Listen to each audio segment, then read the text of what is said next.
Hello বন্ধুরা, আজকে share করব কফি দিয়ে কিভাবে 5 মিনিটে ফর্সা উজ্জ্বল ত্বক পেতে পারো।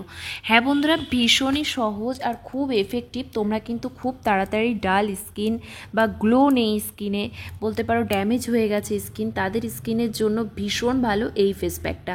সপ্তাহে তোমরা 2 থেকে 3 দিন ব্যবহার করলেই কিন্তু একদম ফর্সা ঝকঝকে নায়িকাদের মতো ত্বক পেয়ে যাবে তোমরা ঘরে বসে, ইজিলি পার্লারে না গিয়ে। তার জন্য সবার প্রথমে একটা কফির পাতা কিনে রেখে দেবে। এবার এখান থেকেই অল্প অল্প করে ইউজ করবে সপ্তাহে 2 থেকে 3 দিন। তো দেখো, কফির মধ্যে ভরপুর অ্যান্টিঅক্সিডেন্ট থাকে। এটা কিন্তু আমাদের স্কিনকে গিয়ে যে মেলানিন প্রোটেকশান আছে, স্কিনে খুব দাগ স্পট পড়ে গেছে সেই প্রোটেকশান করবে এবং স্কিনকে পরিষ্কার বানাবে, দাগ ছোপ তুলে দেবে। তার সাথে আমরা দিয়ে দেবো 1/2 চামচ মতো বেসন। আমি এখানে পিওর বেসনটা ইউজ করছি। তো দেখো, বেসন কিন্তু খুব ভালো অয়েলি স্কিনের জন্য বা যে কোনো স্কিনের জন্য। ত্বককে ময়লা বের করে দেবে, তেলতেলে ভাব বের করে দেবে, ত্বক উজ্জ্বল ফর্সা ভেতর দিয়ে বানাবে। তার সাথে নিয়ে নেবো অল্প একটু হলুদ গুঁড়ো। হলুদ গুঁড়ো অ্যান্টি অ্যাকনি দূর করে এবং অ্যান্টি পিম্পলগুলো দূর করবে। তার সাথে সাথে কিন্তু ইনফেকশান দূর করবে, স্কিনের যেরকম ইনফেকশান হোক না কেন।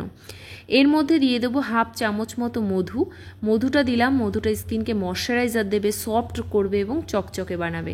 ভীষণ ভালো কিন্তু ফেস প্যাকটা, তোমরা কিন্তু অবশ্যই লাগাও বন্ধুরা। এটা হাতে, পায়ে, ঘাড়েও লাগাতে পারো। এবার দেখো, ভালো করে অল্প একটু জল নিয়ে, একদম অল্প জল, 1/2 চামচ মতো জল নিয়ে এটা মিশিয়ে নেবে ভালো করে। তো এটাই স্কিনে লাগাতে হবে। লাগিয়ে 2 মিনিট মাসাজ করে ওভাবেই ছেড়ে দেবে 5 মিনিট মতো। যাদের হাতে সময় আছে তারা 10 মিনিটও রাখতে পারো। রেখে জল দিয়ে ধুয়ে ফেলো। দেখো আয়নায় স্কিনটা কত চকচকে হবে, ফর্সা হবে।